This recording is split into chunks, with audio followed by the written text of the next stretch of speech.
Would you even believe me if I told you I've never romanced a vampire? Would you think me a liar? I would never lie to you. Hello and welcome to the channel! Today we're talking about Baldur's Gate 3, and more specifically, the companions that will happily follow you to the end of the world, as long as you're nice to them, one time. Baldur's Gate 3 is a video game made by Larian Studios and based off of Dungeons & Dragons. It uses D&D mechanics, D&D lore. It is the third in the Baldur's Gate series. It is Baldur's Gate 3. And it follows the adventures of your character that you create to be whatever class, race, and appearance you desire, as well as all of the silly little guys that you pick up along the way. And they all have really interesting backstories, and unless you choose specifically to play as one of those silly little guys, or something called the Dark Urge, which is terrifying to see when you're opening the game for the first time, you're kind of just there to help them out. And it's great. You'll have a great time. This game is so good. Highly recommend. I just hit 100 hours in it.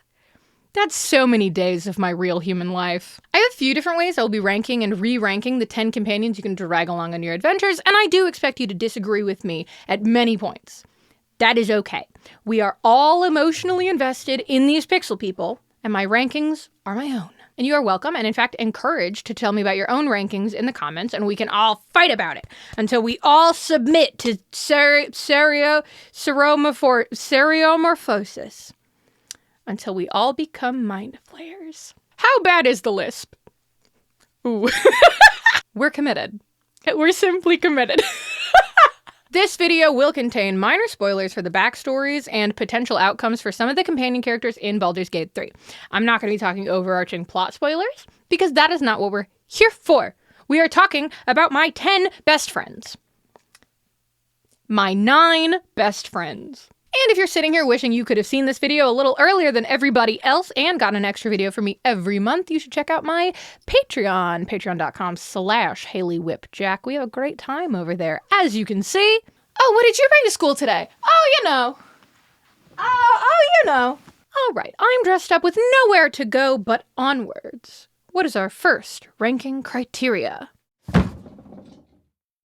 Yeah, we're starting with who's the hottest, and that's also how I'm going to introduce you to who we're looking at if you are not already familiar with the 10 folks who we're going to be talking about today. We're going to talk about backstories and personalities next, and for the rest of this video, we are starting with what you came here for. They're just all so hot, is the thing.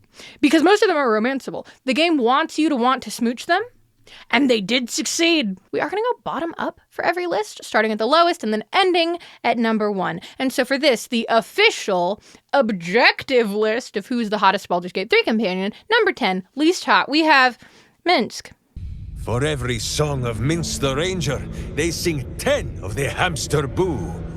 And not just because his name is easier for the rhyming. Minsc is a human ranger with the build and personality of the most stereotypical barbarian there has ever been. They told me he was a ranger, and I nearly didn't believe them.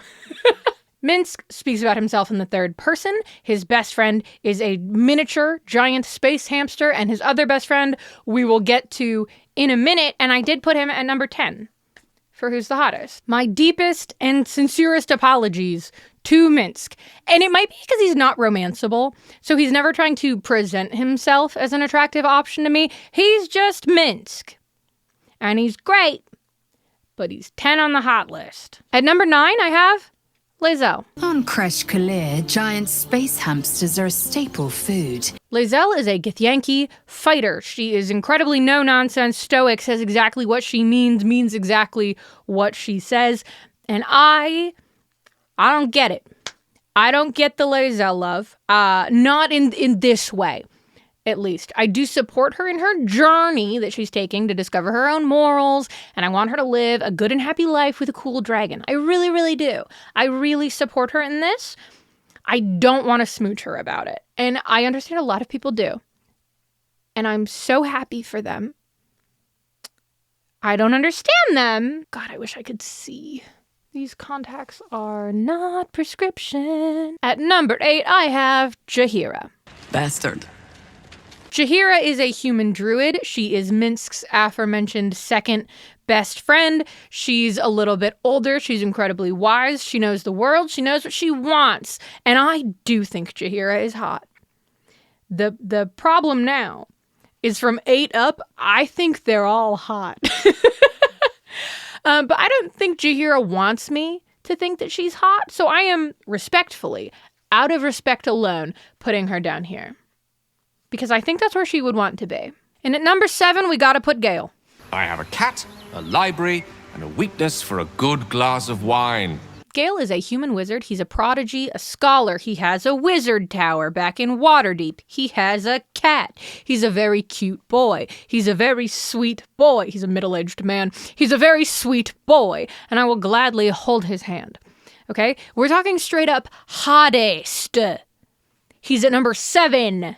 Next up is Minthara. I will reserve my social graces for those who might live long enough to appreciate them. Minthara is a drow paladin that a lot of people coming into the game don't even know is a potential companion because you can only get her if you're playing evil.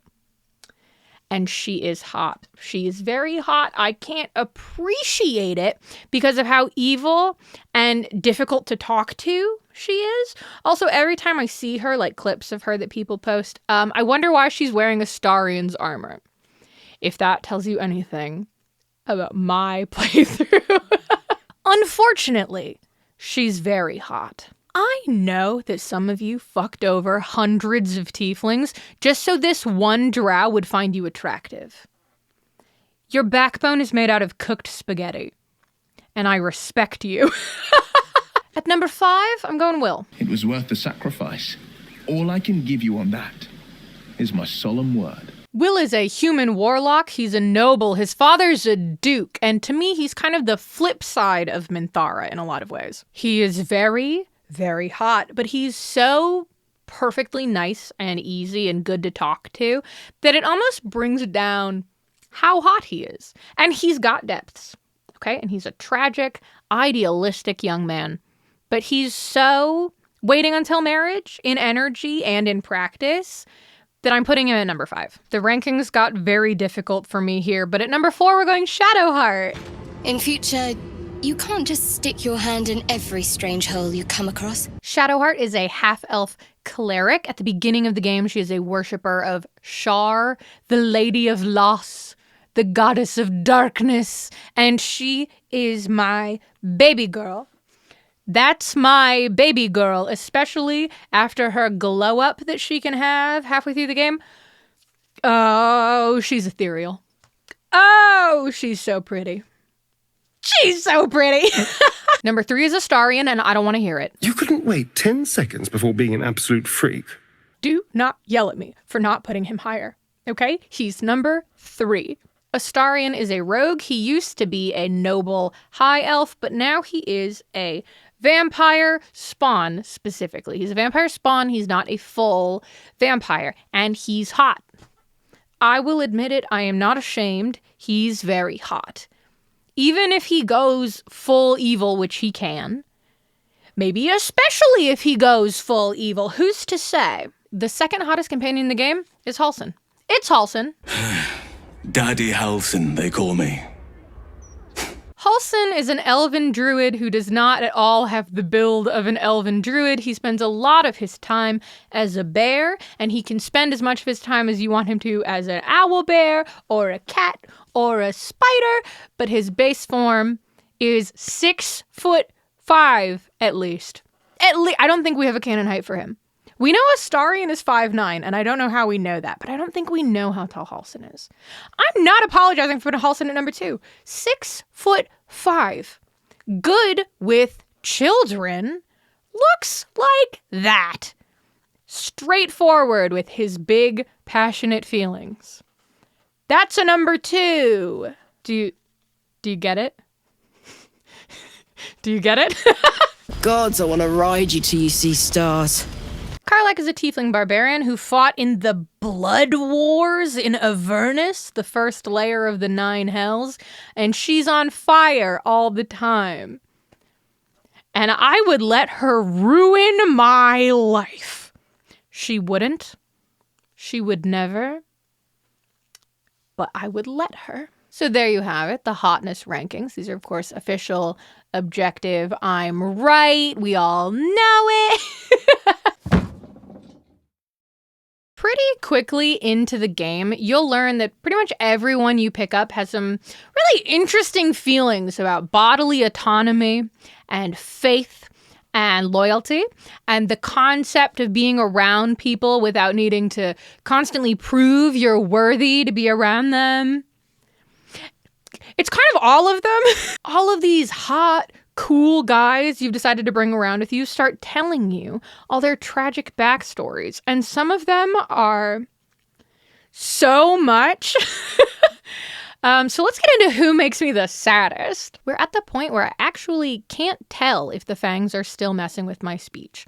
And if they are, and if I do still have a lisp, I want you to remember that that's because Astarion has that lisp. This is just what fangs make you sound like. Is he still sexy? Is it still hot? I know he is. I know. At number 10, we're putting Minthara. Okay, I'm sure that Minthara has had her struggles. It's gotta be hard to grow up in the Underdark. Probably. Minthara is down here because everybody else on this list loves to talk about their tragedies and their struggles, and Minthara likes to talk about being evil. There's also probably something about knowing that if you get her around, all of my favorite characters leave and won't talk to you anymore. She's gonna be number 10. I don't feel bad for her. Maybe if she was less like that. Number 9 brings us Minsc. Minsc spent a full century, an entire 100 years, as a statue, and then as soon as he wasn't a statue anymore, he was mind-controlled into serving a cult. But he honestly does not seem at all broken up about it. He doesn't care. Like, he's good. He doesn't even remember being a statue. That 100 years just passed for him like it was nothing. He's fine. Like, it sucks that that happened to him. That is theoretically a very tragic concept. And I think a lot of these other characters would have taken that and made it a whole big deal. But Minsc just kind of brushed it off, reunited with his hamster, and had a good day. Good for him. I put lae'zel at number 8, and I'm not trying to say that lae'zel doesn't have depth and growth. I'm not saying that, but I also wouldn't call her tragic. Like, you can help her understand that she has lived her entire life being propagandized and help her question her loyalty to her queen and forge her own path that makes her happy. She hides all of her feelings under armor and rude remarks until you get to know her, and then she does kind of soften up. She's got depth. Okay? She is multifaceted. Tragic, though? I don't think so. Sucks about all the propaganda. She turns around on it pretty fast. Number 7. Hey, did you know that Halsin spent 3 years chained to a bed in the Underdark as a hostage used for his body? Because I didn't know that until I took him into a brothel with drow twins in it, and he mentioned it like it was a fun story. Like it was a quirky thing that had happened to him in his youth. Also, his best friend, an immortal 7-year-old, was cursed and lost, and he felt the weight of trying to save these massive shadow-cursed lands for many, many, many, many years. He's the only expert of the curse. If something happens to him, there's no way to fix it ever. Also, I think he has imposter syndrome. He talks about not being good enough to be first druid and that he was never really cut out for the job. But also, at the same time, he's mostly just good. Like, he doesn't seem that bothered about any of it. But I'm bothered.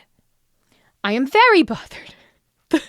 The drow thing made me set down my controller and turn the game off for a minute.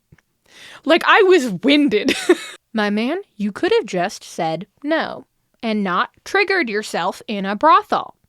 Thoughts? Next most tragic is Jaheira. Jaheira's big tragedy that gets talked about in this game is when Minsc was bestoned. She didn't know that the big stone statue of Minsc in the middle of town was Minsc.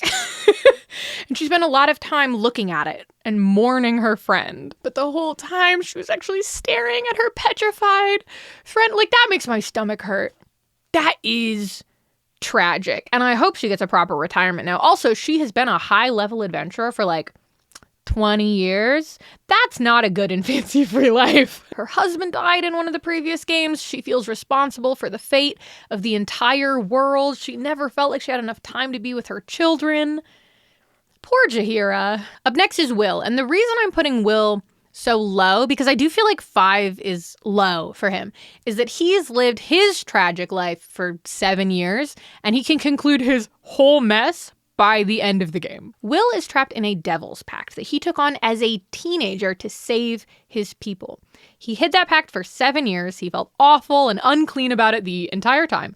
And then he spends like a month physically transformed into the thing that he had feared he had truly become. But then he can get out of it. And he can get his normal body back, I think. About the body. He can definitely get out of the pact bit. You can even save his dad that he never felt good enough for. It was a very bad 7 years and an even worse month. Constant high alert and misery, but it can end and he can move on with a lot of his life left. But God, that does suck for him. He was 17 when he took on Mizora's pact. 17. Also, the inherent tragedy of being 24 years old. I am 24 years old. Shadowheart. For being regularly referred to by the fan base as God's favorite princess, she was sure put through it. I found very little evidence of God's favor with her. It is not fun to be kidnapped and brainwashed by a cult as a child and taught that the only way to live a good and pure life is to prioritize loss and pain and darkness, that light and softness and love is weak, and for other people, bad people. Willingly sacrificing your own memories just because someone asked you to is horrific and a very sad sign of how deeply indoctrinated she was. I'm very happy for her and her mid-game glow-up, in which she can, if you do the right things, learn that actually good things can be good too. Having joy can be nice. Is that the end of her tragedies? Of course it's not. They continue. Shadowheart and lae'zel can be very similar in the way that they were raised with very crazy amounts of propaganda telling them there's only one way to be and it's not a fun way to be.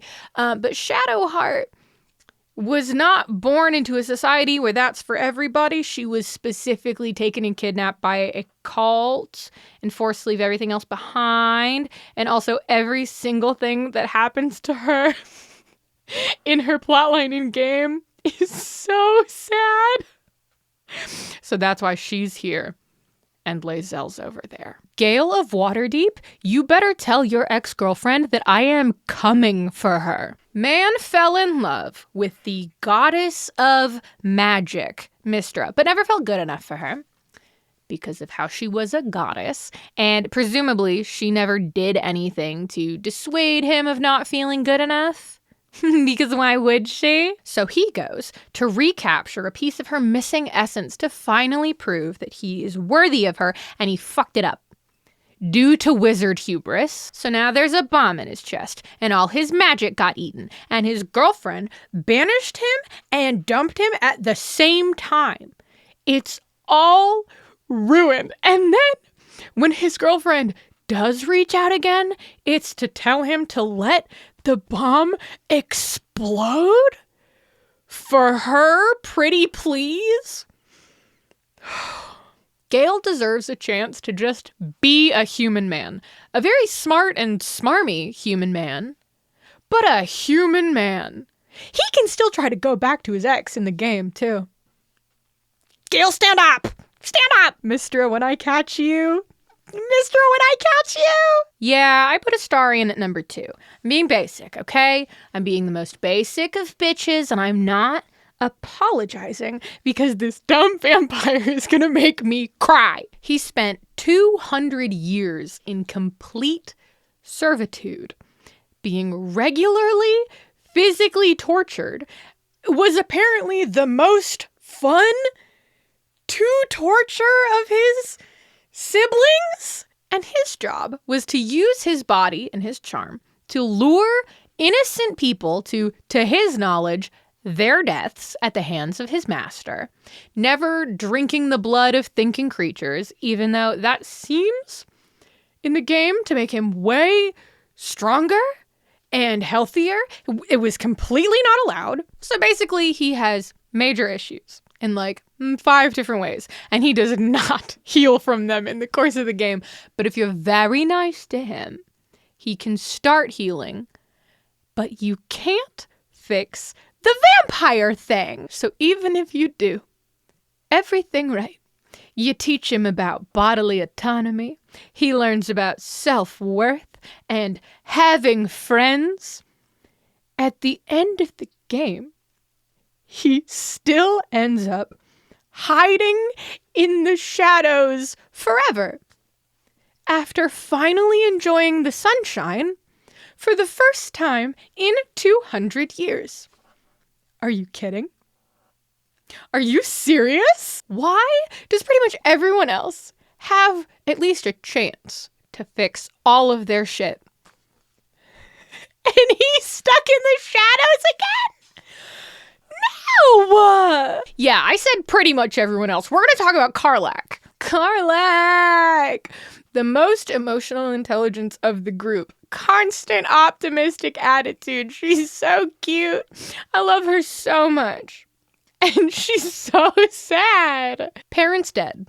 Sold to an archdevil by a man she trusted.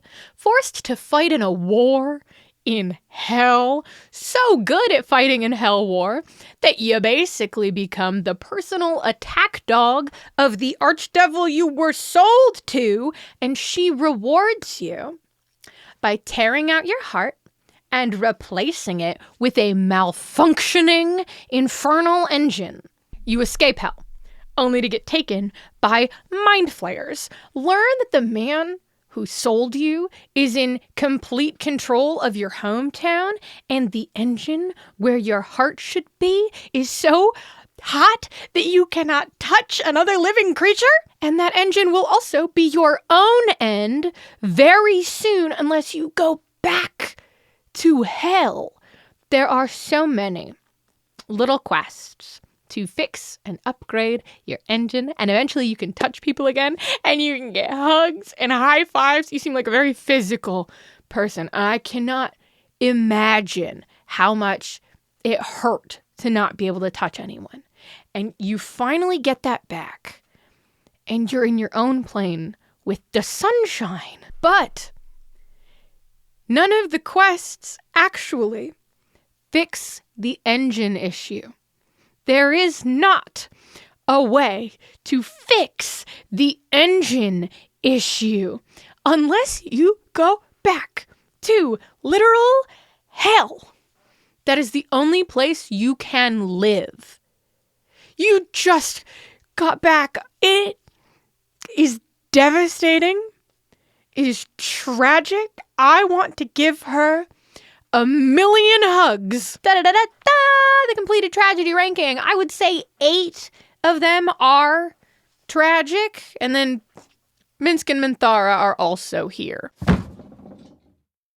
Yeah. They're all so sad. They're also the silliest idiots in all of Faerun.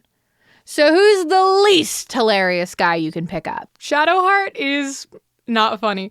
Her story isn't funny. The way she interacts with it isn't funny. The words that she says aren't funny. Like, she's got the occasional joke. Like, if she's bantering with the other companions as you're walking around, sometimes that's funny.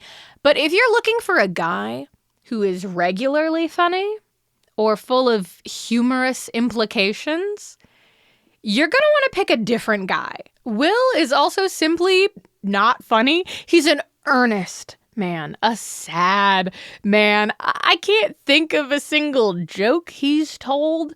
I only place him above Shadowheart because I think there is inherent comedy with having someone like Will living in a camp with everyone else here. He's making it through the day by closing his eyes and plugging his ears and waiting for Halsin to join them so he's got someone to talk to that won't drop some seriously concerning morals into his lap and just expect him to move on with his day.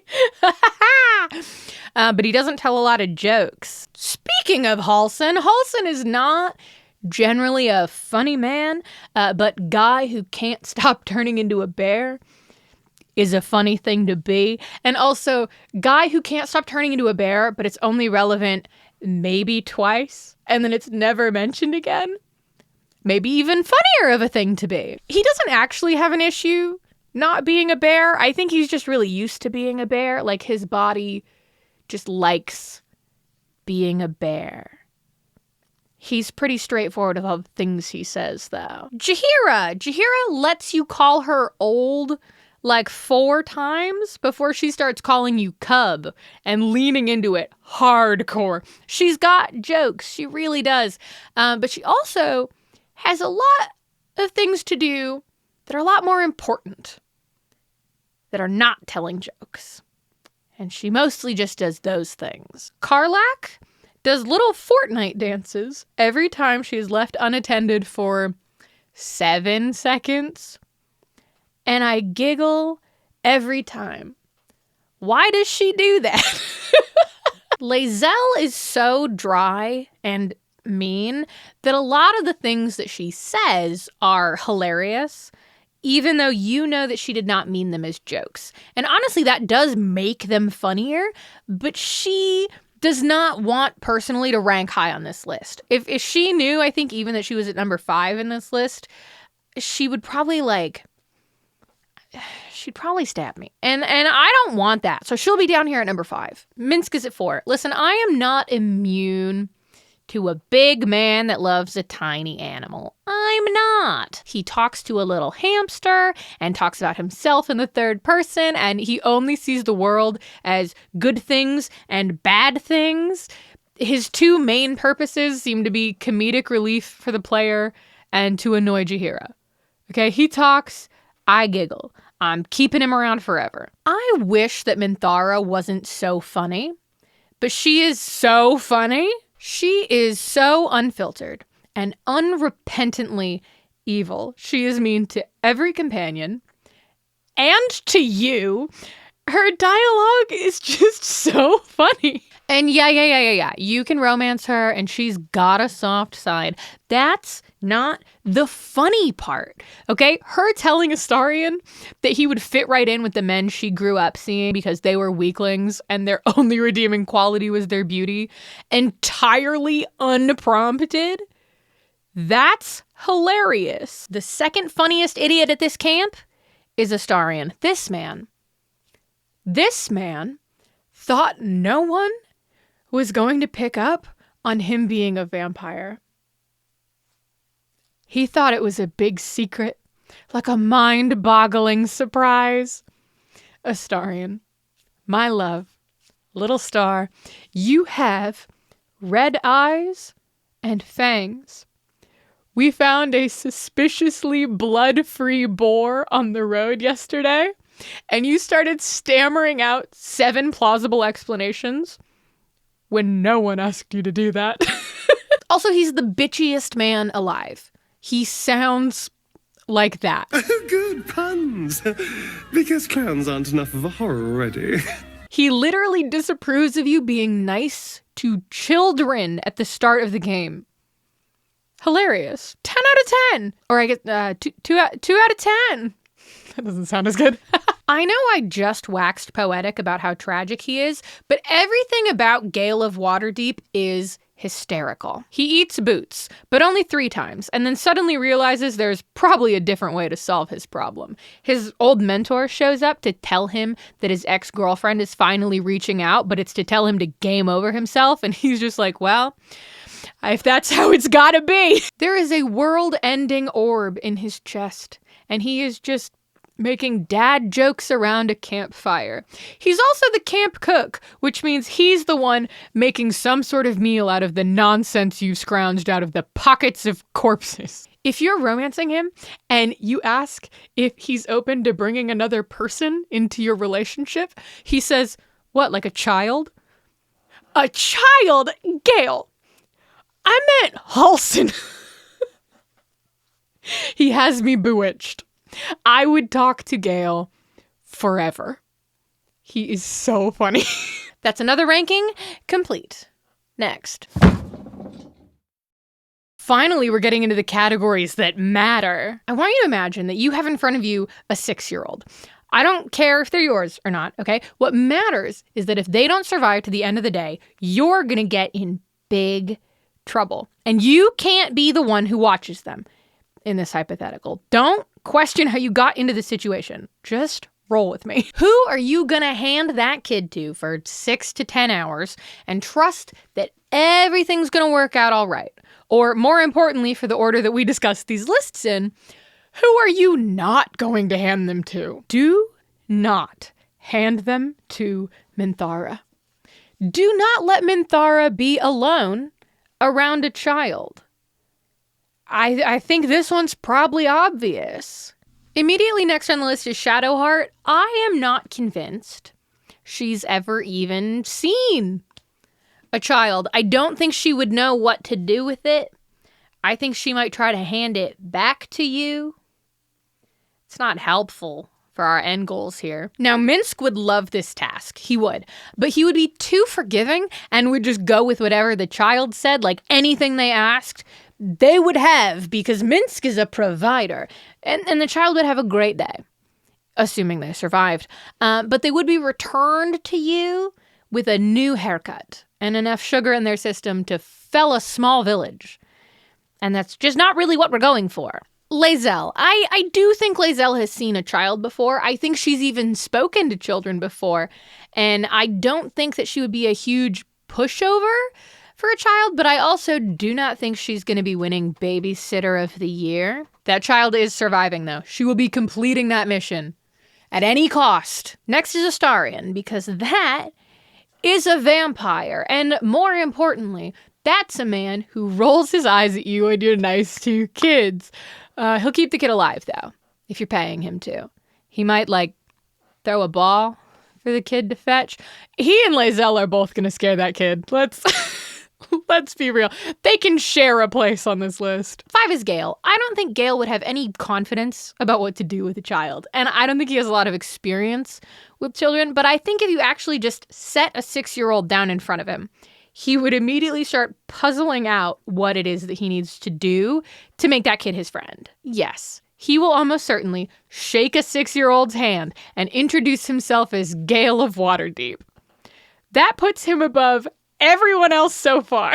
Karlach, depending on where we are in her missions, she might not be able to touch the child. And if she can't touch the child, she will get very sad about it.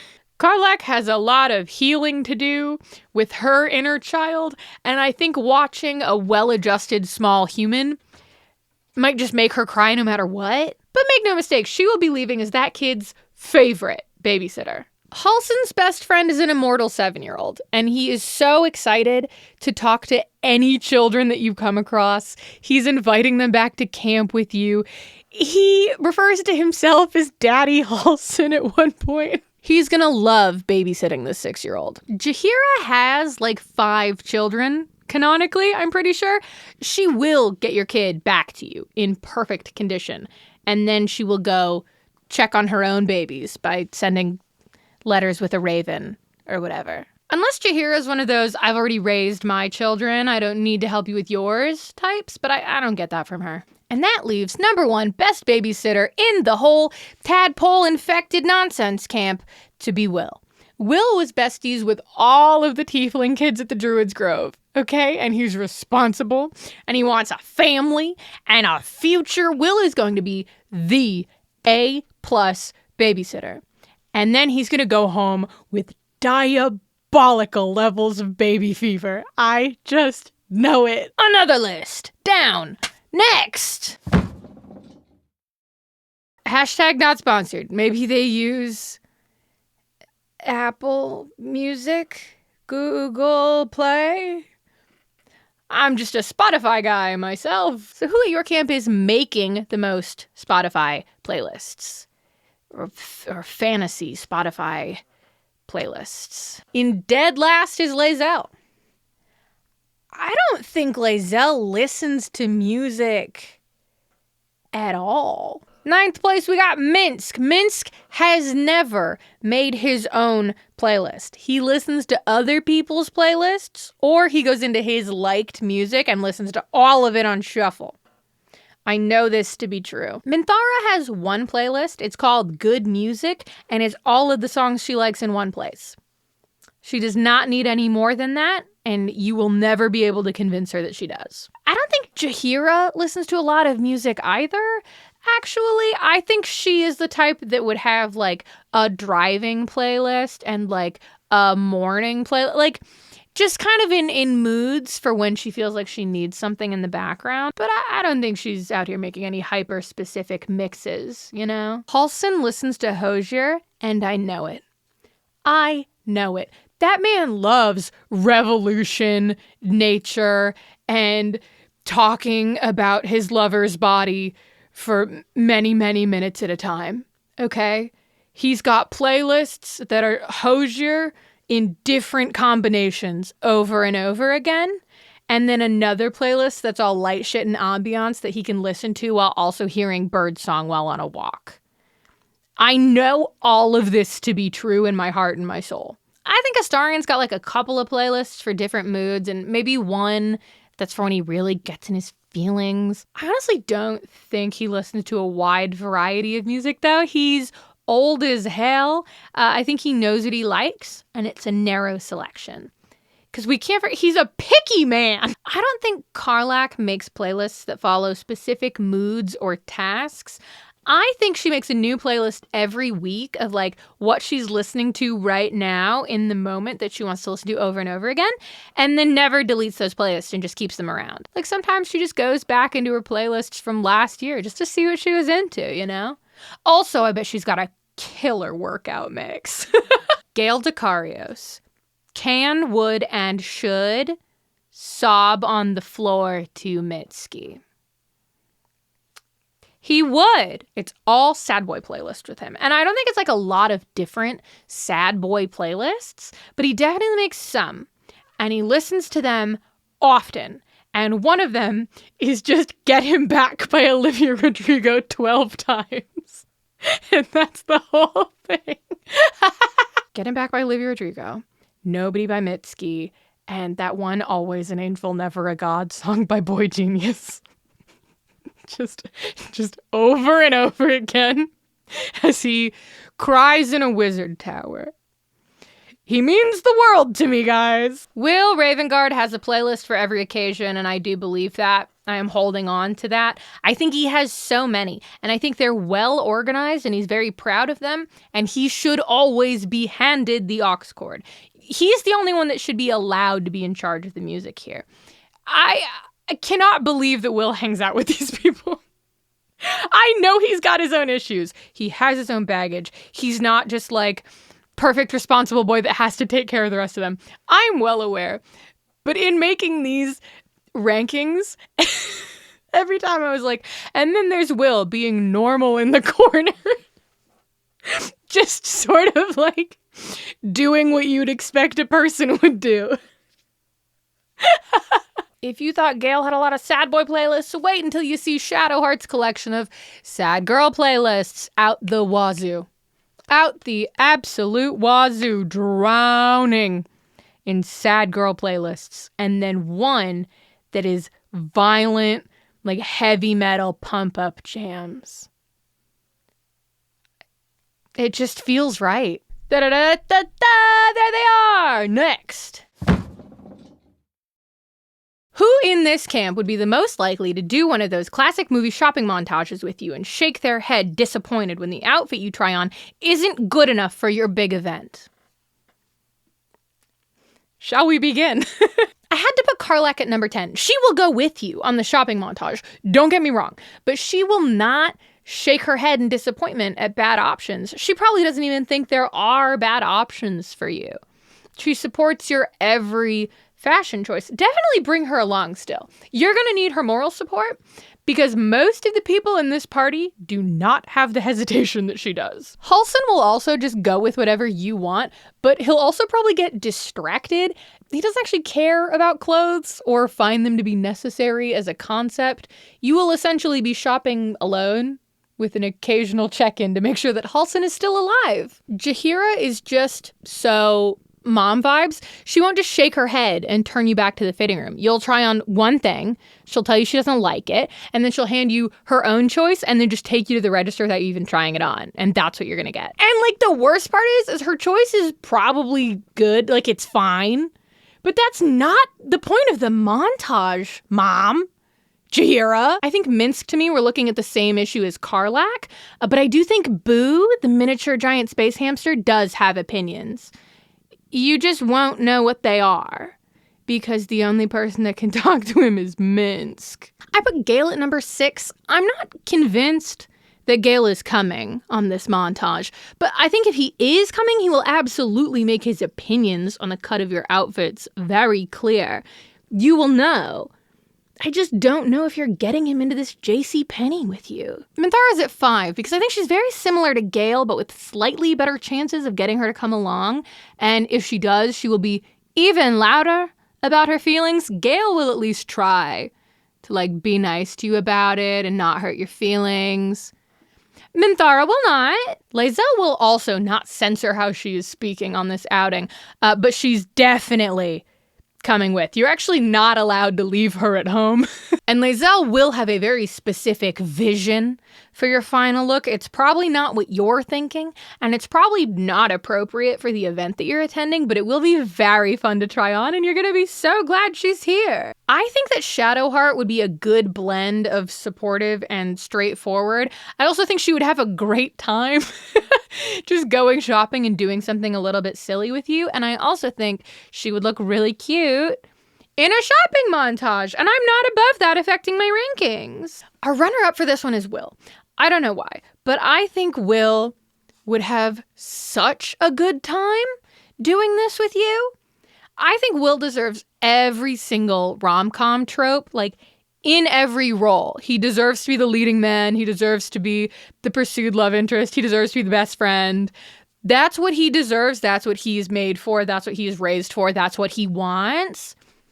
And instead he became a warlock. And that's the real tragedy of the story. He would be so happy to disappointedly shake his head at one of your choices and then to help you find the right one to replace it with. I just know it. The number one companion most likely to do a classic shopping montage with you and then shake their head when the outfits aren't good enough for your big event is Astarion. You knew it was going to be Astarion. You knew it all along. It had to be Astarion. Just arms crossed, lips pursed, hair coiffed, leaning back in a chair and gesturing for you to do a turn so he can best pick apart the outfit. Come on. You are going to go to that gala looking the best you have ever looked in your life. But you're going to go through 6 hours of shopping trials and tribulations to do so. Bring Karlach. We are almost there, my lovelies. Next. The ranking you were all waiting for. Who is the most likely to put a light bulb in their mouth directly after learning that if you put a light bulb into your mouth, you cannot take the light bulb back out of your mouth based on the way that the human jaw is constructed? It will be trapped, and you will be stuck with a light bulb in your mouth. Well, I can tell you who's not going to do that. It's most of them, but in dead last is Minthara. Minthara is not going to put a light bulb in her mouth, and moreover, she is not going to help you if you get stuck with a light bulb in your mouth.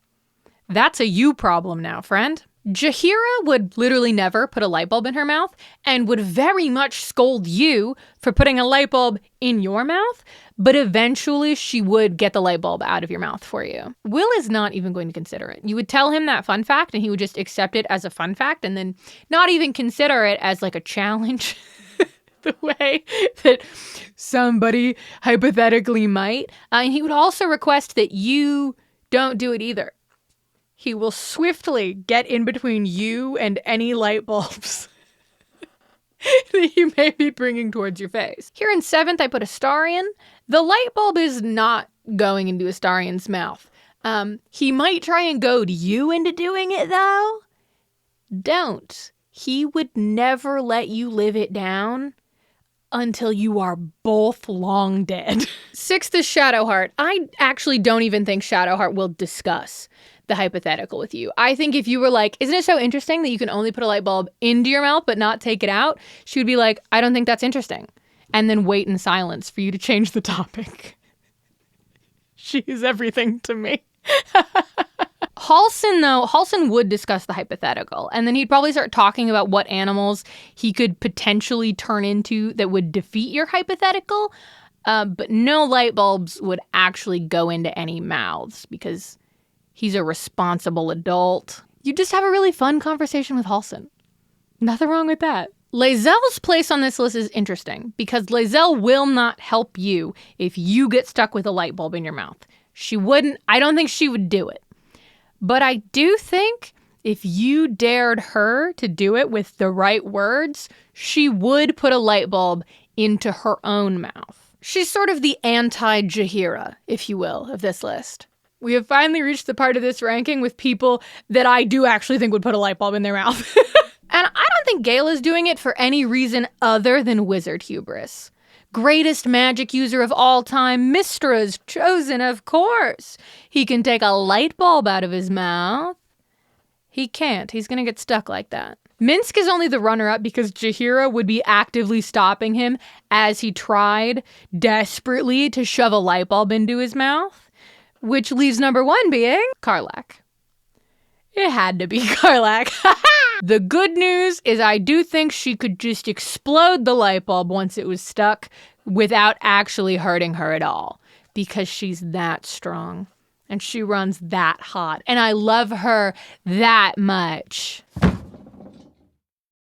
The last thing that I have that I want to share with you is not a 1 to 10 ranking and is instead answering my favorite hypothetical to ask of any media that is especially funny to ask of this one, which is what class would that character play if they were playing a game of Dungeons and Dragons? Obviously, we know what class they all are, but if they had a chance to just sit down and play a game of D&D, what class would most interest them or be the most fun for them to play? That's what we're going to talk about. Okay, here we go. Starting up there with Will. That man wants to play a paladin. If he didn't get into his whole warlock situation, I feel like he'd be a paladin anyway. Or like, maybe not, because I think official D&D does not see paladins in the same wildly romantic way that I do. But he's going to play a paladin in this game of D&D that we're setting up, and he's going to love it. Shadowheart, on the other hand, she's going to play a rogue. And she's going to play a rogue who can sneak around in the dark and avoid all violent conflicts and possibly avoid all conversation altogether. And she's going to have a great time. She's going to love it. She's going to solve little puzzles and sneak attack from the dark and win. Shadowheart wants to win Dungeons & Dragons. I would be pointing, but my arms are a little full. Astarion's going to play a bard. The worst, most cliche, horrendous bard stereotype at the table. He's going to monologue, and you are going to like it. Maxed out charisma, maxed out persuasion, somehow double maxed out deception. That man has a 10 charisma for actual, but if you let him put together a character sheet, there is only one stat that he cares about and finds important. And I know it, and you know it, and there's no reason to lie to each other.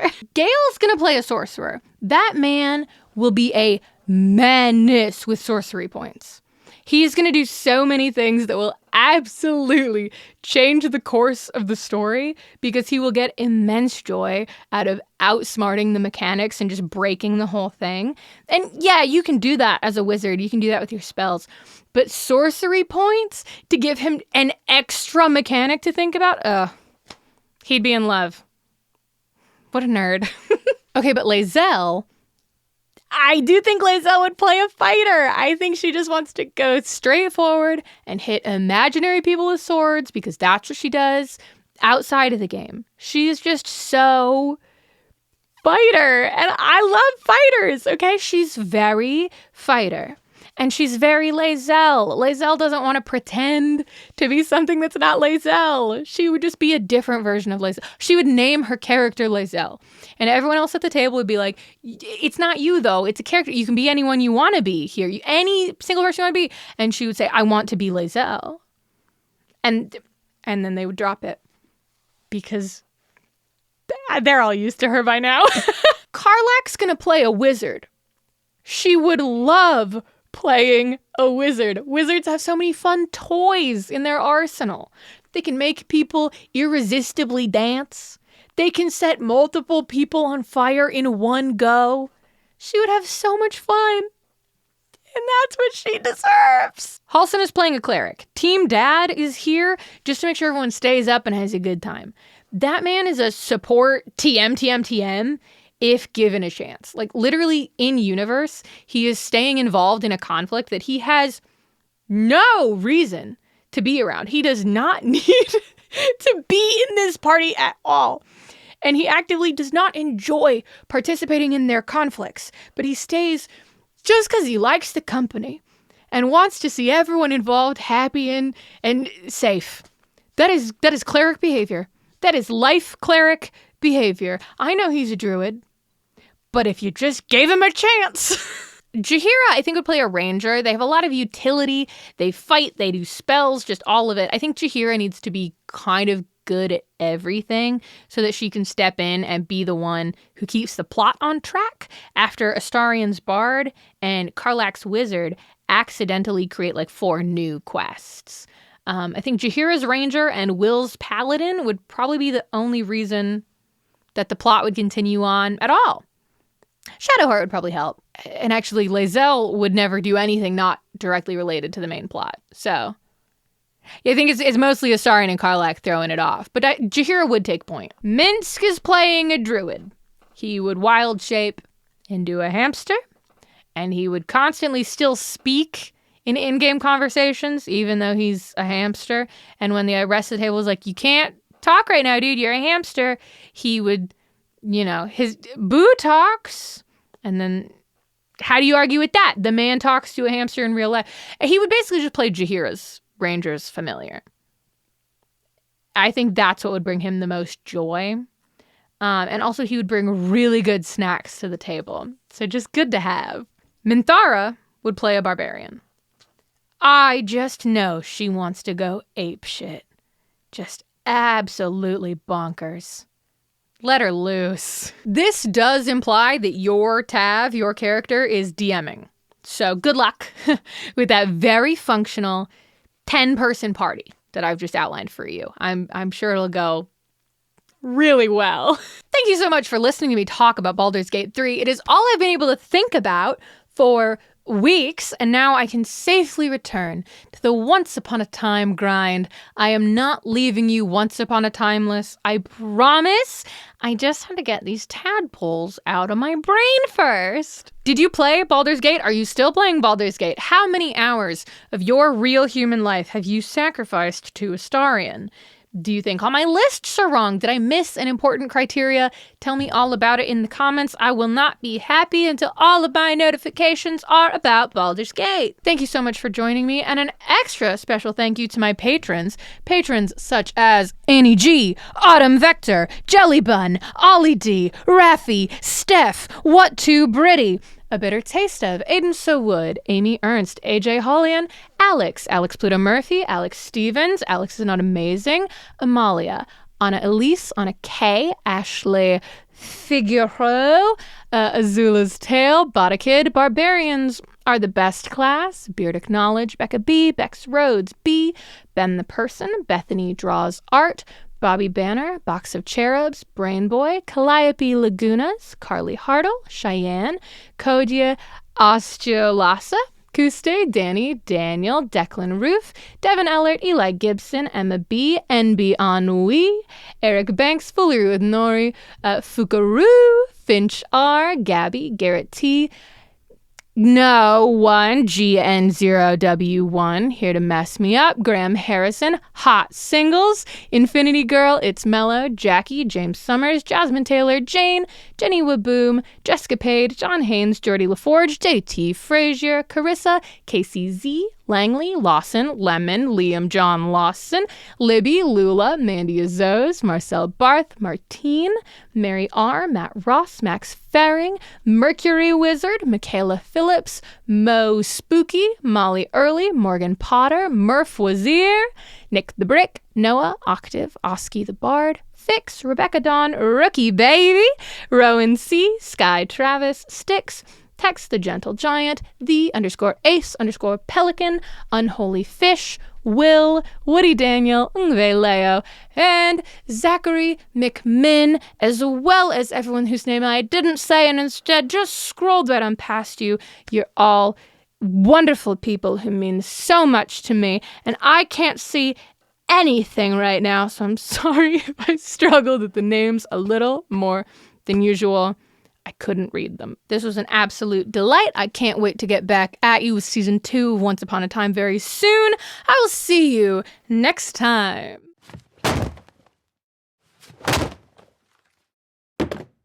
You know, I could have gone with the Shadowheart. Just like a circlet, dark makeup. I didn't have to do all this. I cannot start doing wigs all the time. And contacts? How many wigs do you think you can really claim as business expenses on your taxes before the IRS gets involved? I'm not interested in finding out.